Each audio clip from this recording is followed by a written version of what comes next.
Welcome to New Game Plus, a retro gaming podcast where three guys spend 7 days playing one old game and then we talk about it. My name is Dustin. My name's Kenny. I stay hydrated. And you are listening to and or watching Retro Recap number 10. 10? That's a big one. That's a lot of retro recaps. 10 Let's do some episodes. math. That's 200-ish. That's one every 26.3 episodes. There's no way he's Sure. right, but There's no way. that is decent-ish math.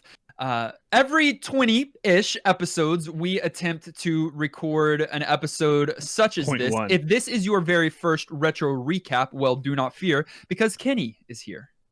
It's true. I'm around.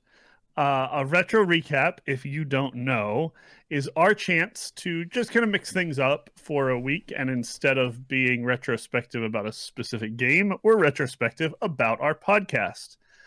This is our chance for us to go back and look at the latest set of episodes that we've put out and just sort of reflect on them. Do we think we got it right? Do we think we got it wrong? Have our opinions changed? A little stroll down memory lane for all the games we've played recently. And like we said, we typically do this every 20 or so. For the longest time, we did not. It was more like 25 or 30 or 35 episodes. 60. If you average it out, it's slightly over 26. We're not very good at hitting that 20 mark. Except last time I believe did exactly 20, and this time we very intentionally did 22, two more than normal, simply because of the way that the calendar lined up. So we should be very proud of ourselves. That's a full year of consistency on two things that we have to do. We are on top of it. What about elements? You know what? Moving right along.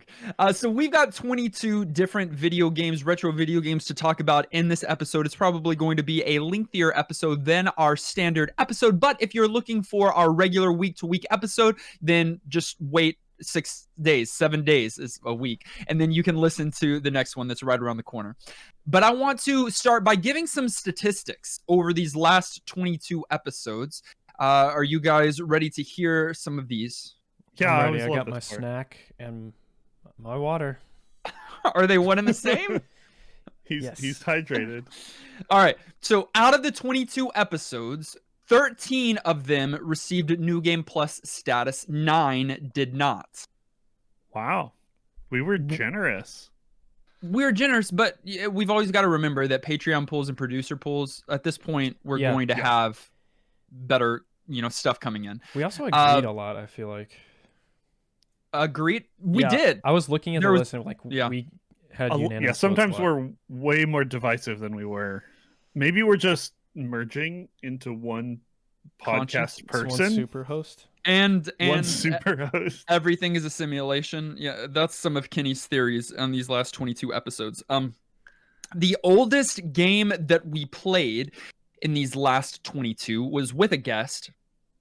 It was in 1982, not when we played it, but when the game was first released. What is that title? Joust. Yeah, Joust. Congratulations. You win $10,000. Thank you. I was going to say Animal Crossing. It was the first game that we played with a guest that came to my mind. The newest or most recent episode, or video game, came out in 2004. We had 2 that came out in 2004. Can you tell me the one that came out in November of 2004? No, definitely not. It's a GBA title for sure, though. It is actually Nolan. Wind Waker? Oh, good guess. That was 2002. Yeah. It is Master of Shaman Spirits. King, Master of Spirits. Oh, yes. Absolutely. Nolan is on top of the game. I forgot the title. I remember the subtitle of that game. Now, the longest episode was not a guest episode. That seems like a first, maybe. I feel like I remember this. There was one episode we just talked for so long and everybody had an opinion. I don't remember what it was. Well, this was one I guess we just couldn't shut up about, and it was a game called The Legend of Zelda Ocarina of Time. I was at your house. That's 1 why. hour and 9 minutes. Okay, well, I'm glad it was that one. Too long. And I was at your house for that one, so I'm sure that had something to do with it because we were just excited and lost track of time. Probably. Conversely, on the other side, the shortest episode was a piece of trash, Arrow the Acrobat, that we... Listen, we talked less about Arrow the Acrobat than Wordtress. Well, Wow. yes. Well, Arrow the Acrobat was 47 minutes and 18 seconds. we wanted to get out of there. Wordtress has more gaming depth than Arrow the Acrobat. Those are the running statistics of the games that we played in the last 5-ish months. And so now we're going to talk about each of those games briefly and the episodes, talking about the memories that we have, good or bad. What's our retrospective on each of these games? Sonic Heroes is one of the worst Sonic games. Oh. And the first in this list. It's a GameCube title that apparently I'm looking, it came out on PS2. I don't remember that part of the episode. But Sonic's usually on Nintendo consoles nowadays. But it didn't just come out on PlayStation 2. It came out on PlayStation 2, on GameCube, and on Xbox. I believe. GameCube. Did you? I believe that it was the first Sonic game to go on a non-Nintendo hardware. Seems like it. Yeah, I don't know many others that are on PlayStation. That's weird. But anyways, this game was not my favorite. This was one where it broke up the speed of Sonic to make room for team gameplay, and it was more about like combat mechanics. Hated it. I'm a purist when it comes to this hedgehog guy. I was not having it. If people aren't remembering it, this was the one you were in little squads of 3 and could cycle which character you were to get different abilities, and then those were in different sort of sets of characters.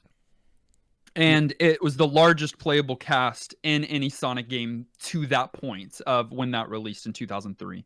So you had the 3, Sonic, Tails, and Knuckles, and they were a squad. And then you had the robot.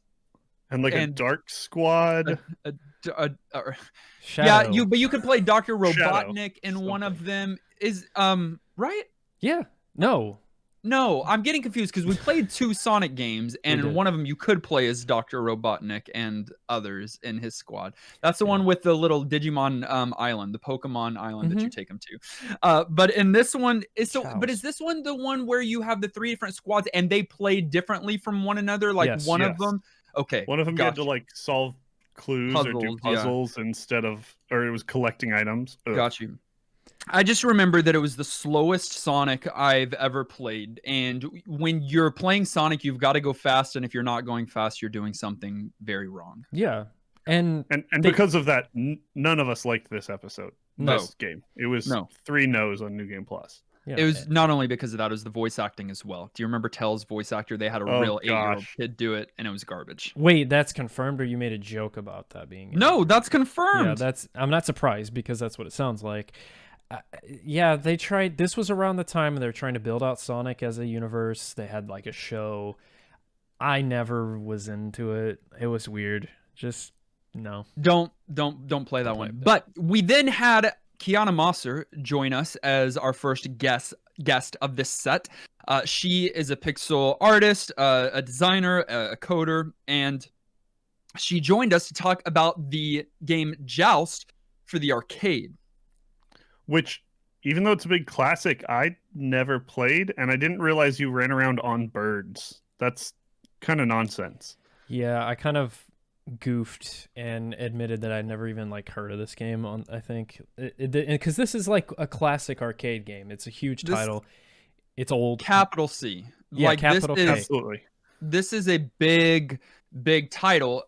Arcade. It showed up in it has shown up in many different medium, whether book or movie. It was a centerpiece in Ready Player One. It's you're a knight on an ostrich, and you are trying to joust other knights off their ostriches. Ostrich. Ostrich. And I was able to play it in the arcade that week, which was cool. A lot of fun. And the thing that Kiana pointed out was that it has accurate Newtonian physics, which I always look for that in my games. That's why we didn't like Sonic Heroes. Right. Yeah, no, Kiana knew so much about this game, and we were all just like, "Oh yeah, we need that." So she kind of showed us up. I think I did the first play. I don't remember. You did, and it was not pretty. It wasn't good. The week after that, we went to one of my nostalgic staples, playing the arcade and Nintendo 64 classic, Cruisin World. USA. No, not USA. That's a different game. Right? Yeah, it's the same like universe, like Cruisin', but USA is a game and World is a game. We played World, and I, of course, had an absolute fun time, do all the tricks, get all the points, win all the things. Dustin had no respect for this game for some reason, even though it's fun, it's classic arcadey. I know when you're playing at home, it's not the same as sitting down and playing this type of game on a big screen in a chair, but the Nintendo 64 got you as close as you could get in 1996, and you missed it. You cannot say that I had no respect for the game, because I did. It was a fun game when I used to play it in the arcade growing up. But when I'm sitting at home in 2020 playing it on the Nintendo 64 on my computer by myself, it takes away all of the fun. We talked about that week that I loved sitting down in a cabinet. What are you about to say? Let me look at my digital thesaurus real quick, because if you look at New Game Plus, it's synonyms. Respect. You didn't give it New Game Plus status. I kind of liked it. I thought that, so racing games are whatever, but I think they're a little more than whatever, and I'm like a closeted racer car racing game guy. Just to be clear, closeted car guy. He's racer. ER. No, I thought it was actually pretty solid for a racing game, and I usually judge those really hard, so that's saying something. And you're wrong, and y'all both are, because no, you're wrong. It's one that could work for the arcade, but it doesn't work at home. It is just way too simplistic, and when you couple that with bad AI, it makes for a bad experience. It had charm. There was not good rubber band Newtonian physics here. Okay. Every game. You could do the best of the best and still come in last, or you could do the worst of the worst and still come in first. It didn't matter. The shortcuts didn't matter. And all you had was drive and boost, And the boost didn't really even make you go faster. It just helped you. The boost makes you go way I think faster. Destiny didn't last a lot. Helps you reaccelerate. It's so good. When you hit a sunflower and it immediately stops your entire car, it's a little ridiculous. Yes. But it's a lighthearted racer. This is not trying to be Forza. It's just fun and silly, and it does that well. Well, as mentioned, I was the only one that said no, meaning it still got New Game Plus status. Up next, we played a game called Okage Shadow King. Shadow King. It's this JRPG. There's a J in there. Yeah. Is it a J? Yeah. Yeah, it's a J. And it's very, very quirky to a fault. But it's funny. It's like one of those, I don't know, RPGs that are very self-aware, and it's so ludicrous that you just kind of are like, okay, and you're on the trip, and it was a unique week for sure. I think our community really had fun with this one. I don't know if fun's the word. Different flavor of humor, but almost kind of earthbound-ish. Yeah, for sure. Just funny, but in kind of tongue-in-cheek sort of ways. And Nightmare Before Christmas. Definitely. Ish. Graphics. Like art style and yeah. I remember, here's what I liked. I liked the aesthetic, as weird as it is, and I really liked the humor. I didn't like the gameplay. I think that was so contentious there, is because the Shadow King or whatever that's behind you at all times. Normal name. And even the whole setup, like Kenny's first play, all he does is go get bread for dinner. But then shortly after that, the entire family sells their souls to the devil because their daughter's speaking pig Latin. Like, that's the setup for this game. It's insane. It's just, then the gameplay mechanics after that of the battle system was just, it was done extremely poorly. And so I remember there being that kind of tension, but despite that, I think we all still enjoyed it. Yeah, we all gave it was super weird and I think made us all smile and laugh, and that's the big thing. If a game can make you enjoy it in the way that it wants to be enjoyed, it's doing something right. Yeah. It was the game where we said, hey, you know what? Might not be the best game in the world, but play it because it's unique. And then we played WCW Mayhem. And that's coming from 3 guys that are true wrestling fans. I'm Stone Cold Undertaker all day. I think we all played it on the Nintendo 64 this week, although it came out on a few different systems. Yeah, it was PlayStation 2. I also remember doing some research. Listen, we want to bring you the best reporting when we come to you weekly, and so I watched an entire wrestling match from WCW back in the early to mid 90s, and was thoroughly educated because that's a trip. That's a trip. I mean, you probably had more fun than the game. It is entertainment that some people like. Although how well it translates. What a non-offensive statement. Yeah. It is entertainment that some people will like. Yes. Yeah. Absolutely. I didn't beat outside is a thing. I did the first play, and that I will recommend you go watch that right now. It's actually really, yeah, it's funny because I couldn't figure out how to pin the opponent. I just kept breaking out. There's no in-game instructions, and the matches are set for a literal 30 minutes, which is bad. Real time 30 minutes. Way too long. Learning the mechanics is way too difficult. It was kind of fun that you could take your wrestling match out of the ring and go backstage and back into the bathroom and have your match in there. And they did some things like that made it try to be fun wrestling novel, but I think the difficulties in the gameplay itself just being ridiculous, and none of us really being wrestling guys were just too big of hurdles. We couldn't. I mean, you didn't like this game. No. Well, I would have thought Kenny would have liked it because my custom character was named Kenny the Crippler, and he had I think it was a nipple ring attached to his belly button ring with a chain in between. It was something super like accurate. That. Super accurate. Why would you ever do that as a wrestler? You it would get ripped out immediately. Why would you ever do that? Just you can end this sentence there.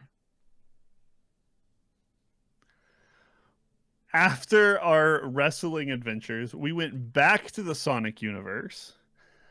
This time on a guest episode featuring the 8-bit drummer, who was such a crazy fun guest to have. We absolutely adored having him come out and talk about one of his favorite games, which was Sonic Adventure 2 Battle. Obviously, we spent a lot of time talking about the music of this one, since that's 8-bit drummer's shtick is game music. Drum shtick. And that was a lot of fun. But beyond that, we enjoyed going through the game itself too, because it wasn't Sonic Heroes. Right. That's it true. was instead it was a 2001 GameCube pet simulator where you go into a garden and you take chaos, these little pets, you raise them to health. This is where you could be Dr. Eggman or a few others. I thought it was a Tony Hawk knockoff, because you could grind all the way down a rail in this game. That is true. Dude, the graphics on this were good. Are y'all making fun of this game? No, this is the one where you also have a squad of 3, but each of them do different things. So Sonic stages stay fast. They're the speed stages. Then you've got Knuckles, which are the exploration type stages, which a lot of people didn't like. I actually thought they were fine. I like them. And then you had Tails, which was in a mech, and it was like shooter. And then that worked for the other squads that you could play as well, because you could be Shadow. Is that the hedgehog? Shadow the Hedgehog, yes. Shadow, and then what? I don't remember the other 2 that was with him. The Vampire Girl. Vampire Girl. You had a big cast here as well, but this game did Sonic in a 3D environment right. Yeah, probably the best it's seen in 3D, probably. A lot of people think that. And I think it was interesting playing this one so close to Sonic Heroes so you could really see why people think it's the best, because it's clear. It's a little more true to traditional Sonic, but in a 3D setting, and they just made the right choices. It's absolutely a great game. Our main complaint about the other one was it's Sonic, but it's slow. This one is everything good about Sonic. It's fast, it's frantic, it's all over the place. It's map interactivity with tons of stuff going on, and you got to really like explore and go, and just much better Sonic title.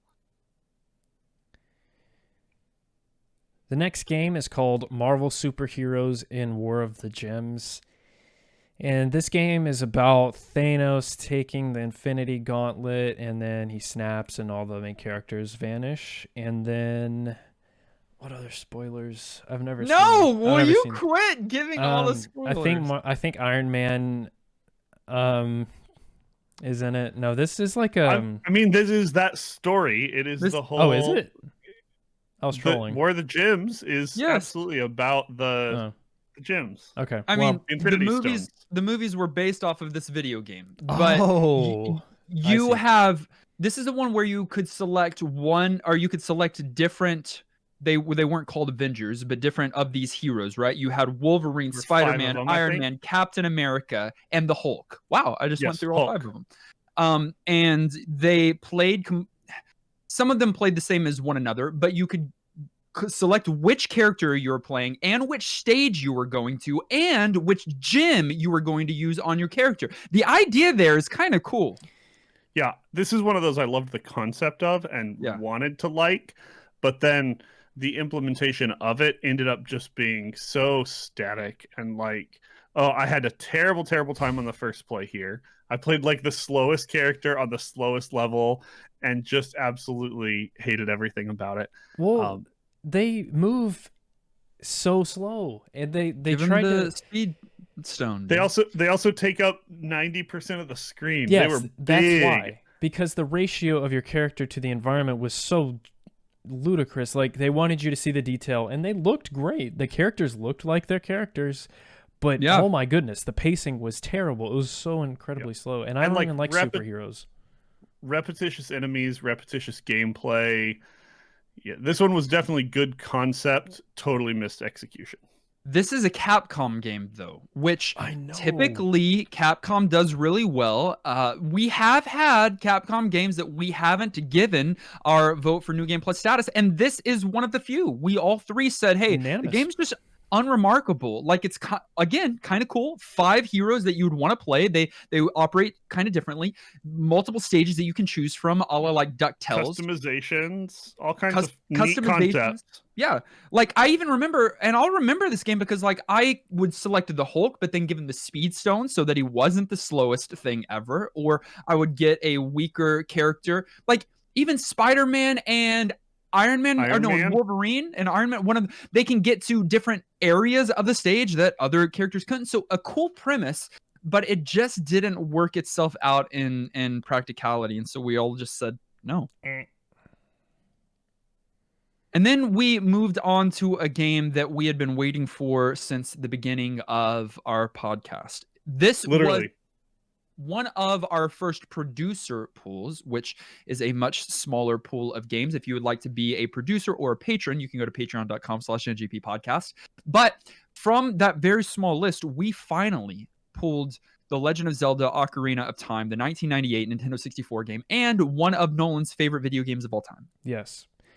Like I said, I was at Dustin's house when we recorded this, and it was just really fun getting to watch him play the game for the first time, or beat it for the first time. Because Dustin started a series a long time ago. It's on our YouTube channel. You can 2 years ago. 2 years ago. Dropped off and then came back to it when we pulled this game. And I was right behind him when he was fighting Ganon, trying to hit him with the hook shot. And I didn't say anything, but I wanted to scream. But it was a lot of fun. Yeah, so there is a full blind Let's Play series on our YouTube, and you can get that link in our show notes, where I play like the first, I don't remember, I think it was like 28 episodes, like 30 to 45 minute episodes of Ocarina of Time, blind. You got a long way into it. And then stopped. then came back 2 years later and finished it. And you so had to think about it for 2 years. You were like, I had to process the Yeah. Fire Temple or whatever I was on at that time Yeah. and come back, and I was able to finish it out. And so you can find that full Let's Play. But during those final sections of the game, yeah, Nolan's sitting in the background watching me. And so it was a lot of fun to experience that and to record the episode with Nolan in the room that week. And I didn't let y'all say one bad thing about it. You got mad anytime we did because yeah. it is an imperfect game, right, Kenny? It is. Stop. It's imperfect. No, it is perfect. No, it is not. I will not get into this because I don't even know. You don't even know what you're talking about. Imperfect. It is great. And we had talked about Sonic coming from 2D to 3D. This is the way to do it. Because this was Zelda's 2D to 3D, and it is done remarkably well. Yeah. Imperfectly, but remarkable. Yeah. One of the few things that got us more hyped than pulling Legend of Zelda Ocarina of Time was us deciding to celebrate our 5-year anniversary. And we did that in the best possible way you can by letting me take over an episode. Yeah. You know that's never going to happen again, right? Oh, yeah. No, it was a terrible idea, but in the best, juiciest, good idea kind of way.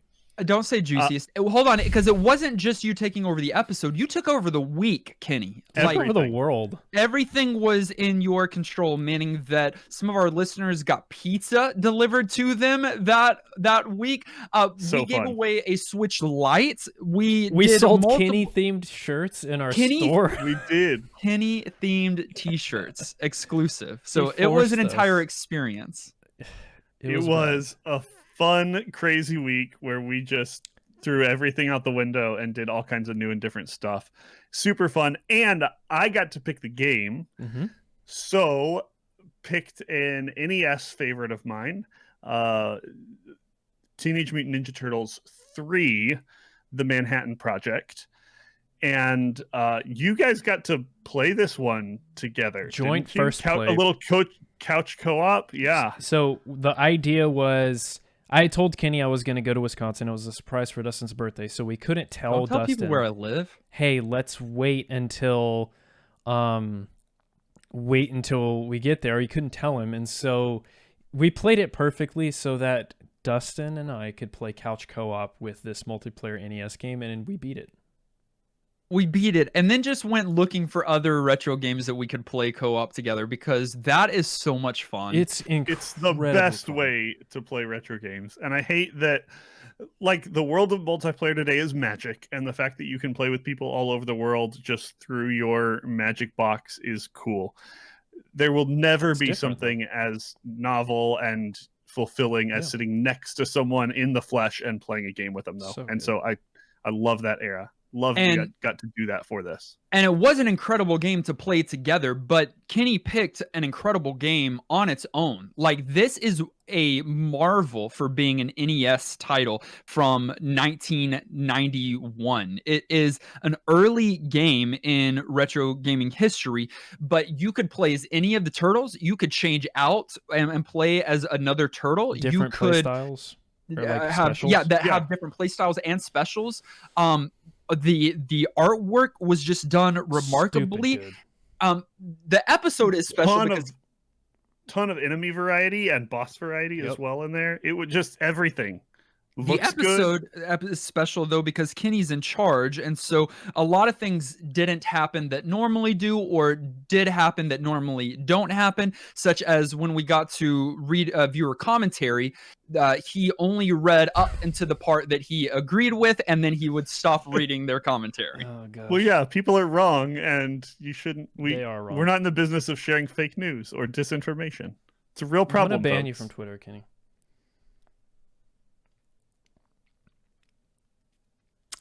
The next game is called The Magical Quest, starring Mickey Mouse. Mickey Mouse is a Disney character, and who can do an impression of him on the podcast? Probably you. I'm not gonna. You're better at impressions. I could say Mickey Mouse in a Mousetrap. Okay, I could say that. It's a platforming game, and it's for the SNES, and it's one that we actually disagreed on a lot that week, if I remember correctly. This is one of a couple of... Actually, I found out there were a lot more, but I think they only came out in Japan or something. There are a few Mickey Mouse games on the Genesis and the SNES that actually did quite well, and people really like them. This one is like not the one people usually refer to. However, I did enjoy platforming as Mickey Mouse in this game. It had some unique qualities. They kept the look right. They did Disney justice. Outfits, Mickey looks like Mickey. Yeah. That's not going to be everybody's cup of tea, but solid little Super Nintendo platformer, I thought. Yeah, for sure. Solid. This is another one y'all were wrong on. He's so mad.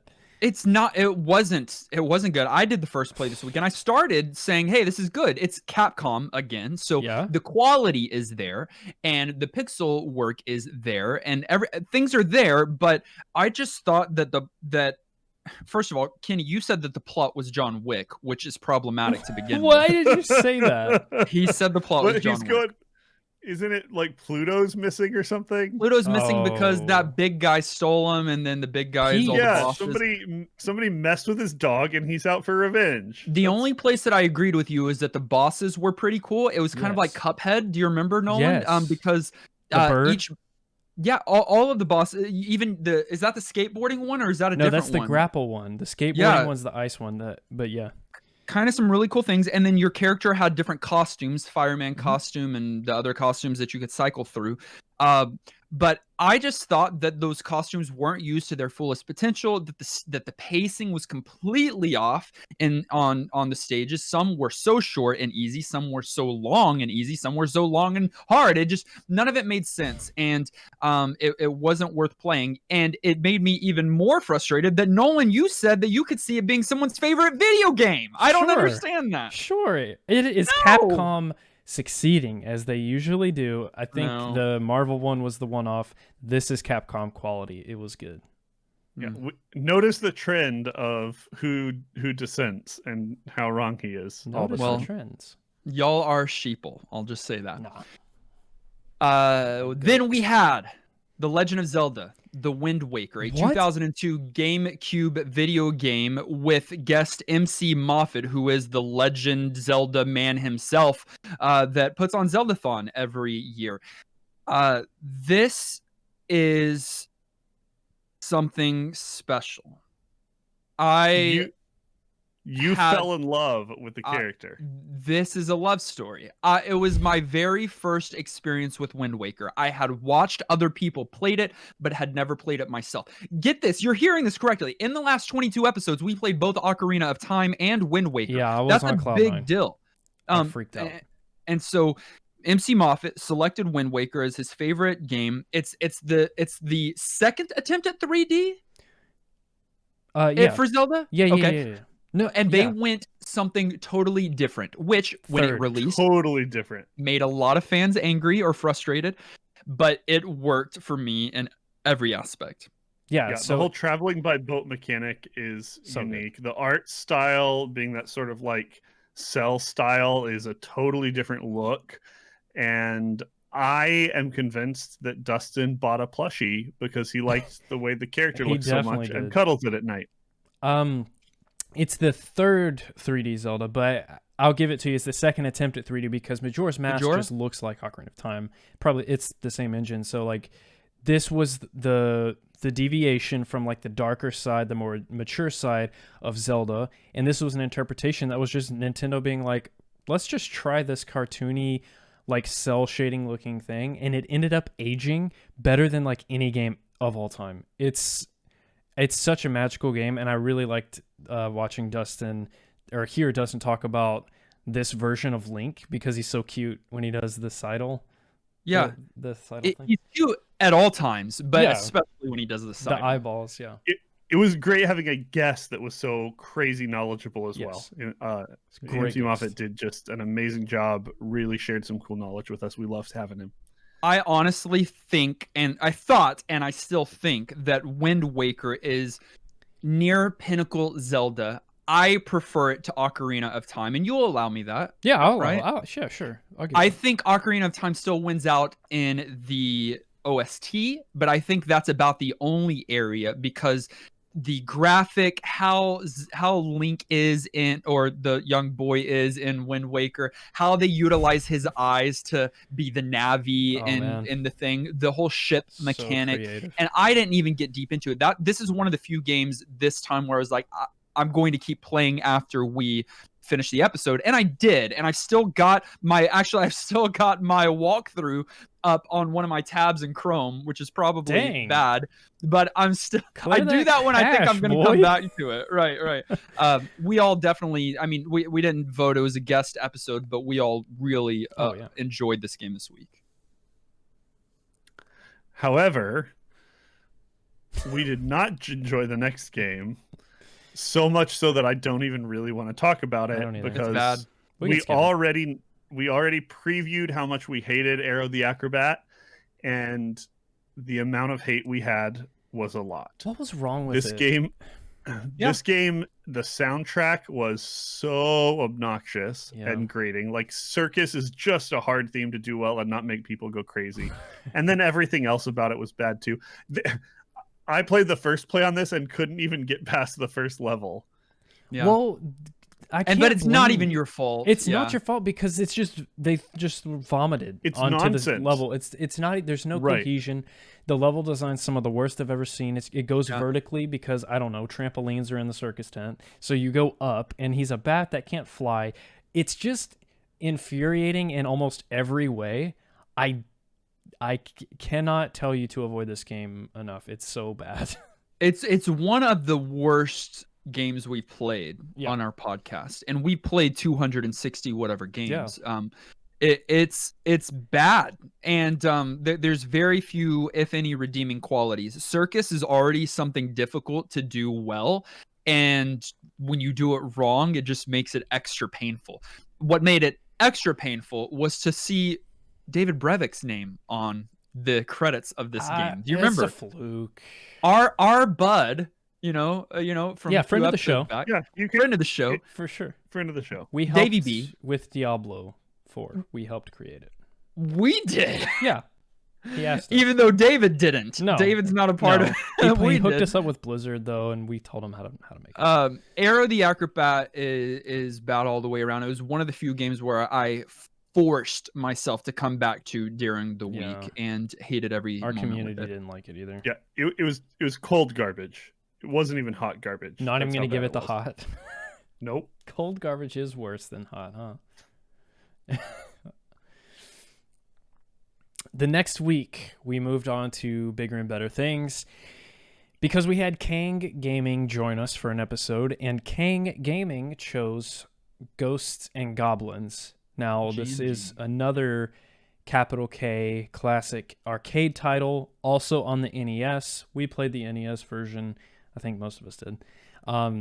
And this game's impossible, so much so that Kang didn't really want to revisit it. That week, he just chose it and then made us play through the misery. He didn't revisit it. Halfway through the episode, he's like, "Yeah, I haven't played it since I was a kid." And we were like, come on, man! We were like, got it. What are you doing to us? It's so hard, dude. The hardest game that we played. One of there's probably another one up there, but it's one of those games that where you kill an enemy and then like 3 more spawn and then they come at you fast and you're like, okay, like, and then it's like 1-hit kill. Well, 2-hit kill, I guess. It's terrible. Still, you gotta get lucky about weapons, and like if you can't find that knife that's super strong, you're in trouble. And then certain enemies force you to take other weapons that are bad. Like, it's just punishing, but in weird, hard ways, and just like interesting because it's so well known as like an infamous hard NES game.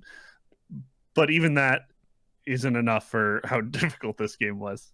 It's a game that even with save states, I got right towards the end. It was like on the last stage or last bit of the second to last stage, whatever it was. I was near the end, and I just decided, you know what? It wasn't worth it. It's not worth it to finish this game. I probably could if I put in enough time and get lucky and whatever, but it's just not worth it. And I guess maybe that's fun for some people, but I just chalk it up to bad coding, bad design from the beginning. You can have hard, we even have NES hard, and then this is a whole nother level of Ghosts and Goblins hard. Don't and you have to makes beat it twice to beat it? Oh yeah, Yeah, when you you're beat it the first supposed to. time. When you beat it first time, the credits, I think Kenny reads them out in the episode, all with its misspelling, saying pretty much you have to play it again to be able to beat it correctly. Great. Yeah, really good design.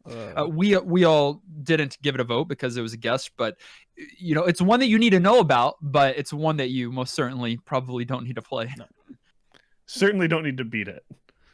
Katamari Damacy, I think that's right, is a 2004 PlayStation 2 spectacular that Kenny is a fool to say anything negative about. I can't believe he didn't give this New Game Plus. I really can't. It's really disgusting. It's not a video game. It's an elaborate fidget spinner on your screen. It's like, I don't know. I get the appeal of something that is mindless and therapeutic and kind of like sort of funny. The humor though is ridiculous and makes no sense and too much. And just the gameplay itself is repetitive. Like once you get it, you get it. And this one is definitely one of the ones where I digress from like the mainstream though, because this is a crazy popular game.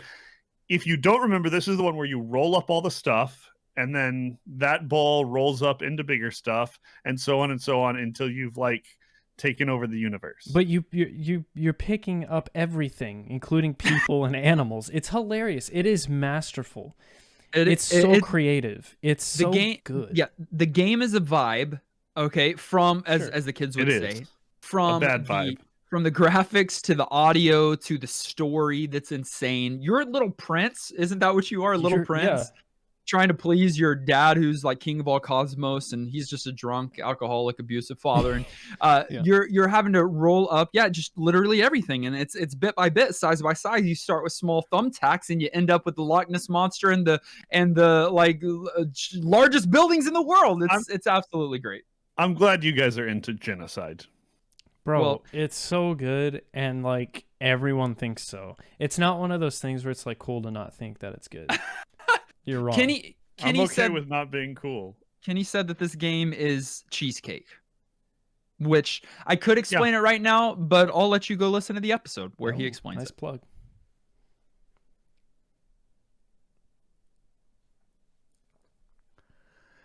After Katamari Damasi, I can't even say it right, we played Godzilla, Monster of Monsters. This is a 1988 title that came out on NES and is a hot mess. Is a Patreon pool. Oh, I forgot that this was a Patreon pool. Yeah, it was, guys. You play...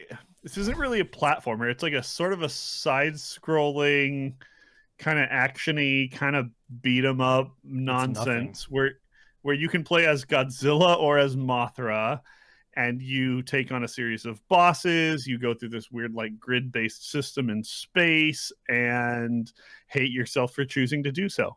It might have been worse than Arrow the Acrobat. I don't know. There are contenders.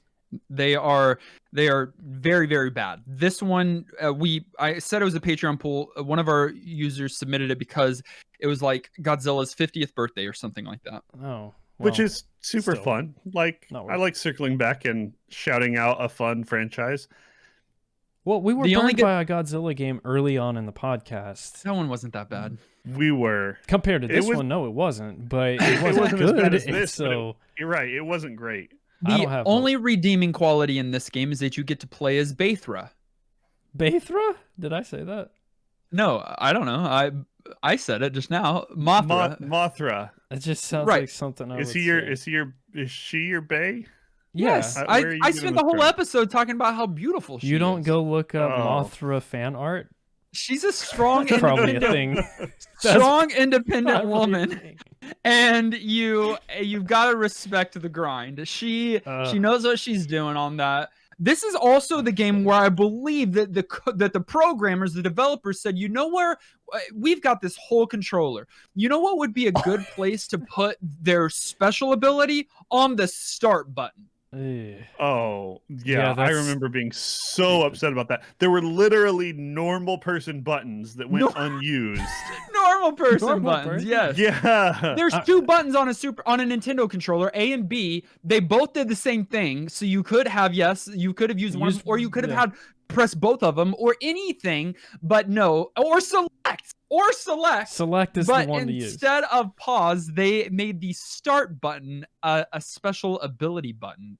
If for no other reason, that reason alone, it gave us all reason to say no New Game Plus status. We're back into agreement here. Definitely not.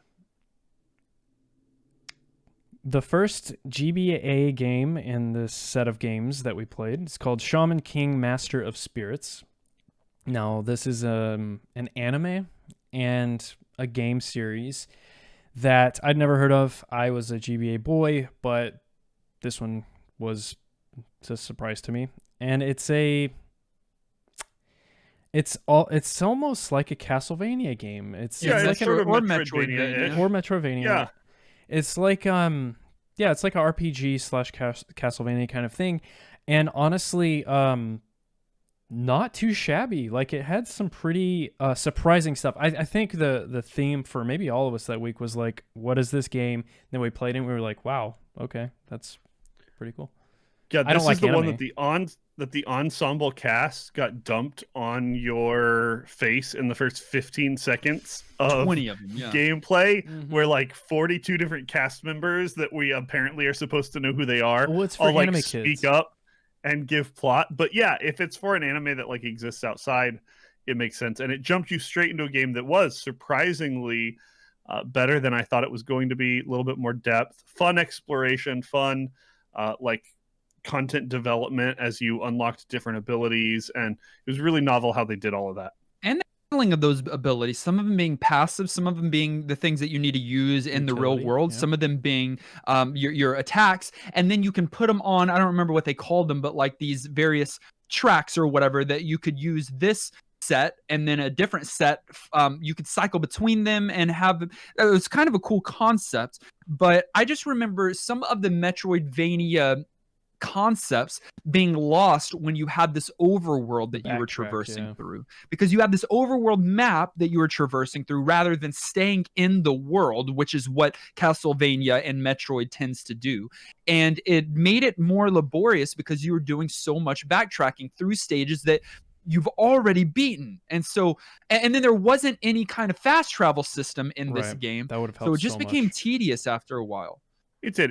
I think they were trying to make it a little more RPG-ish and give you sort of this open overworld exploration thing, but it certainly made the game more grindy than it needed to be. But despite that, we all decided this one was a little gem that we weren't expecting and said, yeah, New Game Plus. Yeah. And I don't know about a gem. I think we all ended with like, sure, you should probably. Yeah, like I don't want to go learn more about the series. Like, again, you have to be really invested to care, but it's a solid little GBA title. Yeah. Yeah. It doesn't have to be a diamond or an emerald. There are other less known gems. Hey, Kenny, nice words. The next game that we played is called Wordtress, and it was the first. Nice words. It was the worst jokes get Kenny the best. I know. He loved that one. He's tickled. All right, so this game began a long haul of bad games in New Game Plus. We had only once before, I believe, had 4 games in a row that we did not give New Game Plus status. Wordtress begins a new one of those 4. And you can't go listen to the episode. It has been redacted by the president of Armenia. He's censored us.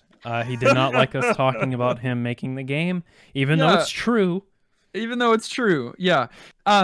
This is also the episode where just at the beginning I just thought about it, where Kenny had issues with the name Game Awards. That was a big deal. Yeah, it's a terrible award name. Right. But Okay. Wordtress is a 1991 Game Boy video game. It also was released on the Super Nintendo, but we played the Game Boy game, and it's Tetris made word perfect.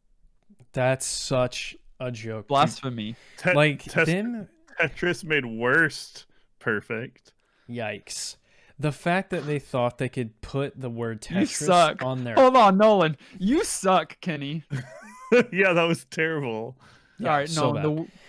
bad. The fact that you think you can put Tetris on your box Yeah. in any way It's disrespectful. is so disrespectful. Like Yeah. a word game like that is, and Kenny doing that first play is Oh, it's hot garbo. Oh, this one's hot at least. this Yeah, was no, warm it's not garbage. cold. I thought Kenny did fine as you could do, just dropping letter tiles trying to Yeah. make words. Well, it's just him trying It's to just make it a nonsense interesting. game. I wanted it to be interesting or challenging or strategic, like the just concept not. of word puzzles plus real-time Tetris, like maybe could be good if you did it completely differently than this. There's a Terrible. hammer and sickle on the cover. Yeah, and on top of all of that, it's just not like coded right, and so you get 1,000 consonants for every vowel, and so Yeah. it just makes it exceedingly difficult. And for those of you that don't speak fluent English, you can't really spell many words with only consonants. So we said this is definitely a no, which means no new game plus status.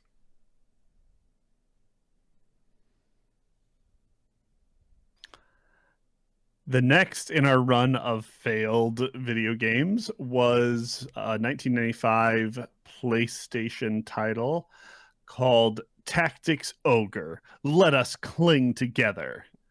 What a good title. Yeah, the what they did with the title is what they did with this game, right? Tried really hard, shot for the stars, and totally missed. This was one of many isometric view games that we played that got Nolan on an I hate isometric view games kick. In general. Think turn-based strategy, sort of Fire Emblem style. It's a tactics game. Final Think Fantasy Final Tactics. Fantasy Tactics, and that's the game Right. that we're playing. It's the but exact worse. game. It's But the worse. creator. Yeah, Yeah.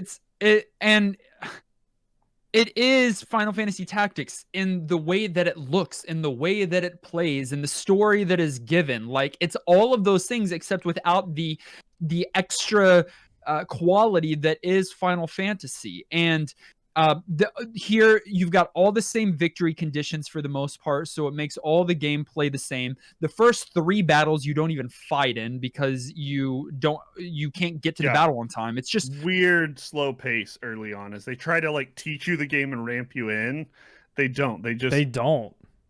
It's bad. They're just like, go play the game, and you're like, this is so confusing. I don't like this, and right. It doesn't ever get better. It's really this game made Nolan want to go back and change his vote on Final Fantasy Tactics. I do change my vote for Final Fantasy. You can't. You can't do that. I'm a host on No. the show. I can literally go edit the thing. It requires 2/3 of the I'll vote do to that right swing now. one way or the other. We've got the evidence. You already swung. So Nolan supposedly at this point started to hate isometric video games until we get to one later, in which is his favorite of all time. So Yes. yeah, Tactics Ogre, we all said no, don't. It's rough. Continuing in the slums, we have Blackthorne, which is what is that stupid title? Cinematic. Platformer. Yep. Yeah, this is Blizzard, right? Blizzard. Right. On a console. On a Yep. console made a cinematic platformer called Blackthorne. The cover looks really metal. Guy with his shirt open, has a gun, long flowy hair. It's okay, this genre is just so wrong. It's it's wrong, and there's only one game that's done, and it's that one that you like, Dustin, that I didn't quite love. The alien one, Abe's Odyssey. Odyssey. But they do it in a creative way, fun way. This is like trying to be dark and serious, and it ends up being so freaking boring and slow that you're like, am I playing a video game? I I think this is a pretty good cinematic platformer. I just don't think any of us like cinematic platformers because it's a terrible genre. It really is. It's just bad. It's evolved over the years, thankfully, but it is. I mean, you know it's bad when your lead character's name is Kyle, and you're walking around like Terminator. You have a shotgun, kind of cool. You can also shoot behind you, and you have to dodge. Some of the mechanics are kind of cool. Just these cinematic platformers are so slow. And molasses. One of the problems here was that you're doing the same thing from the beginning to the end. It's rescuing people, it's opening doors and blowing up computers. That's the only thing you're doing. That's the same with any cinematic platformer I've ever played. There might be some out there that you don't do that, but Oddworld, that Flashback game, Flashback is this game. It's the same game. It's just with Blizzard quality and in a different universe. Like, it's insane. I do not like this genre. And then our fourth and final game in this setup of bad games was Landstalker. It is a Genesis exclusive, which we hadn't had many of those, but we have had some. And it's another isometric video game, which when you do isometric, you have the ability to make a prettier game, I think. And this game was pretty. It looked good, but it was a wannabe Zelda. It was a Zelda knockoff, and isn't done with the same professionalism or love or expertise that Zelda games are done with. Yes. And okay, let me clear up the isometric thing. In a turn-based game, that's fine. I don't care about isometric view there. However, in an action-adventure game where you have full control over your character and you want your character to feel responsive and quick, and that did not work here. You're locked into an isometric grid, and up does not go up. Left does not go left. Like, plus does not equal X. So, like, you're having to translate as you play, and it's a bad Zelda. It's not even close to Zelda. I don't want to call it that. But you do look like the main character, right, no, Nigel? I'm on the thumbnall for the video. I don't look like him. Just like you don't look like Blackthorne. Kyle. Yes, I do. No. All of our community members that week were making memes of Nolan's face on this Nigel character. They weren't good. And it was wonderful. Make them good at least. It's not a game worth playing, and we said as much. I definitely don't think this one was as bad as some of the other bad ones. Of course you don't. There's a lot of people that like this game and enjoy it. It's not as good as Zelda. I stick by the fact that we all said no, and I'm fine with that. I'm not trying to change a vote. It sounds like we really, really ragged on it. I think this one just wasn't good enough, but it was all right. It wasn't, though. Find me 2 Landstalker fans, and I'll kiss you on the mouth. I'm good. I could find you, however, fans of the next game we played, because it has a rabid fan base that is active to this day. Yeah, which is hard to be said for a PC title that came out in 2002. But Roller Coaster Tycoon is deep in people's hearts, and it's there for a good reason. This theme park sim that lets you also customize all of your rides and roller coasters is exactly that, an in-depth sim game that wasn't afraid to let you just go hard at the things that make a sim game fun. This one overwhelmed me first and still forever a little bit, with some interface problems that took a little getting used to, but once you know the hotkeys, ton of possibilities for what you can do here, and quite a fun game. This is one that I'm surprised that you, Kenny, ended up giving it your vote for New Game Plus status, because after watching your failed first play this week, I was confident that you were going to not. Oh, I failed at that first place harder than any other first play ever, including the Marvel game. And for me to say that is something, because I'm notoriously bad at first plays. And this one was rough, but it really is just UI stuff. And once I got over the fact that I could learn the game other ways instead of the bad tutorial, like there's a ton of stuff to do, and it really is great. But old PC, and you're gonna have to learn to navigate it if you don't have the, if you didn't play it back then and have like muscle memory of how to interact with this game. I'm not good at these games. I've learned. But you liked it enough to give it your vote? Oh, I liked it for sure. It's like, it's one of those that's like, you gotta respect it, and I did enjoy it. It's just I'm not good. There's just so much customization here, and there's so many layers to it, and it is a slower paced like grind, like get in. It's a different kind of game, it's a different kind of video game. But if you do, the payoff's there because there's so much at the palms of your hands. And finally, we come to our most recent game that we have played on the podcast, and it is called Mega Man Battle Network 2. This was a Patreon poll. Garlisle and others submitted it. And I say Garlisle, though, because Garlisle, this is one of his favorite games ever. And I get it. This was really close to me, too. I love this game. I played it so much. And so I was really excited to, have the guys play it. So watching Dustin do the first play was... I wanted to, as soon as I watched it, I messaged him. I was like, can you please play the rest of the game and stream it? Because it's so unique and fun and good. Yeah, but hey, Kenny, why does Nolan like it? Because it's isometric and it's kind of action adventure. It's true. He backpedaled on everything that he's ever said about any video game ever. It's not isometric. He proved that he likes kids games. It's not. He proved that he likes isometric games. He said it's not. But in that game, up means up. He proved that he liked real-time strategy as a genre. He's just still gonna talk. He's not going to talk to us. He's just gonna do his own thing. No, yeah, I'm gonna list things that Nolan was wrong about, even while he liked this game more than either of us. Nolan, you said this is one of your favorite video games. Yes. Like ever. Top 10. Yeah. Yeah, it's great. It's for GBA. I don't think I said that.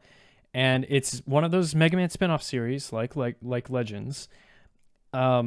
But they just pull it off. It's very unique, very creative, and there's so much replayability, and there shouldn't. It would have been super easy to fail at this battle system.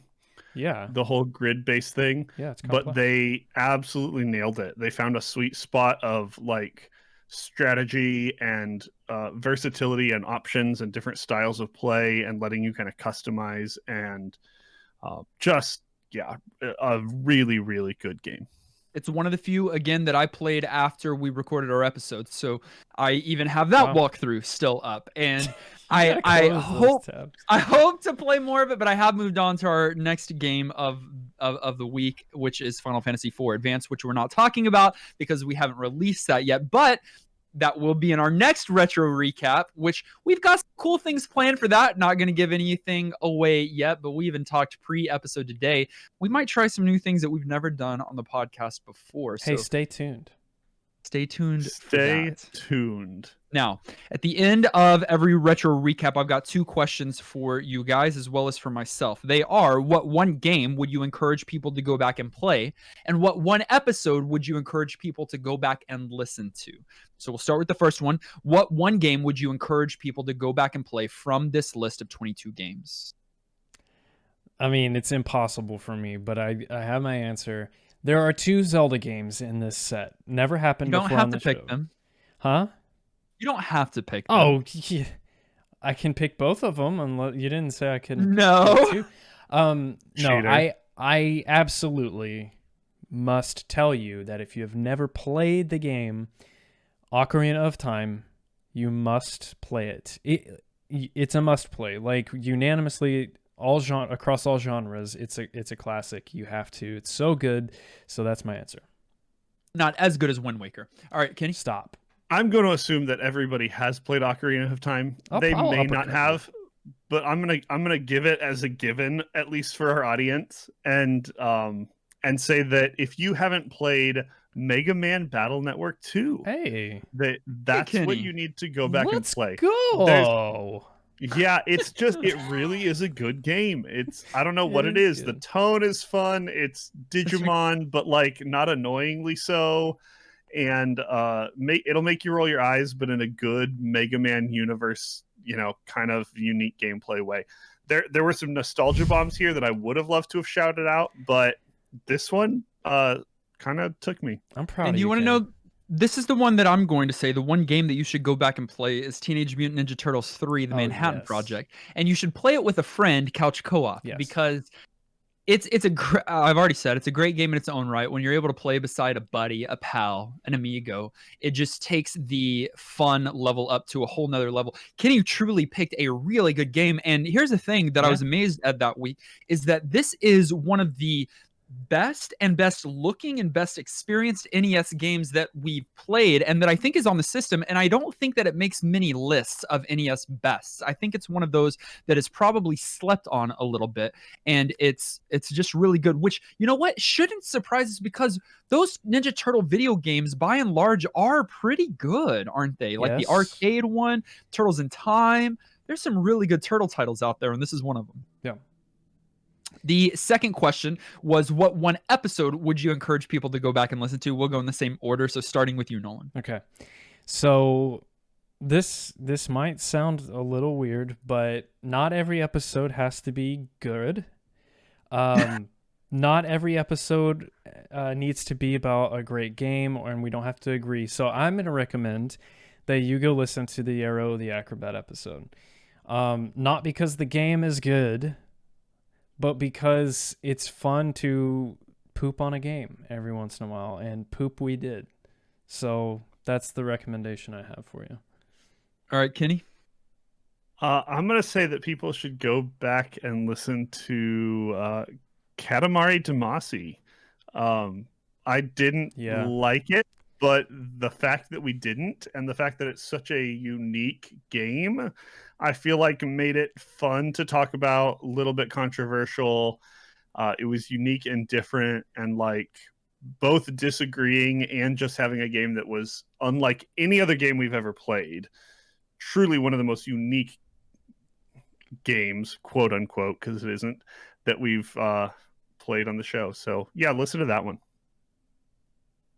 I wrote down to go and listen to episode 252, The Legend of Zelda Wind Waker, with our guest MC Moffat. And I'll stick with that because I loved the game, and that came through in that episode. But also guest episodes with such knowledgeable guests that are very good conversationalists, that have the excitement and the enthusiasm. We have had many of them.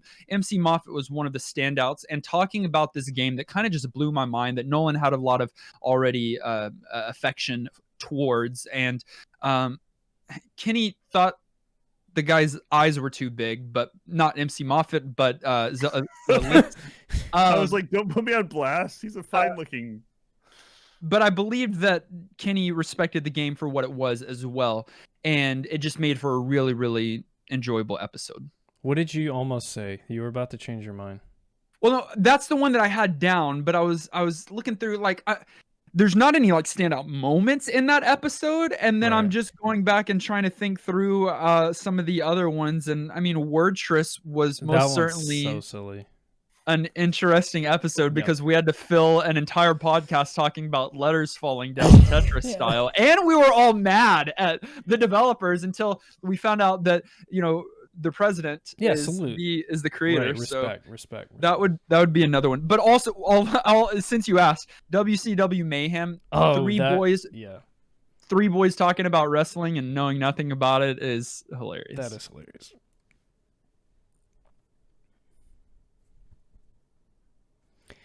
It's Discord time. Try that again. Do you want to try that again? No, you can try it again. No. We have a Discord server, and we want you to be a part of it. Our community is excellent. Seriously, we talk about it a lot, but it's true. I've never been a part of a gaming community online this quality and kind and helpful and fun. So be sure you get in on that by going to ngppodcast.com and clicking join us in Discord. Yeah, some of the people that make that community so awesome are people who go above and beyond to support us, not just by hanging out in Discord, which we love, but by hitting up patreon.com and helping contribute to what we do on a monthly basis. And those include our absolutely amazing director level supporters, Antonin, who we'll hear from soon, and Garlisle, as well as our amazing producer level supporters, Marlian, Austin, Ben, Brojim, Carrie, David, Francesca, Corey, Maxima, Mr. Lattes, Shauna, William, and Zion. You guys truly, truly mean so much to us. Thank you for what you do. Thank you. You can find us on our social media links. That's Facebook, Twitter, Twitch, and YouTube. Those links are in our show notes. Listen directly on any podcast provider of your choice. Make sure you subscribe so that you're the first to get new NGP episodes. And while you're at it, leave a kind rating and review. This long episode was edited and produced by our good friend Tom Tate. Join us next week as we stop the recap and we talk about the retro game of the week, Final Fantasy IV Advance, with our friend Antonin. Until then, I'm still Dustin. I'm Kenny. Nolan. And this has been Retro Recap number 10 from New Game Plus.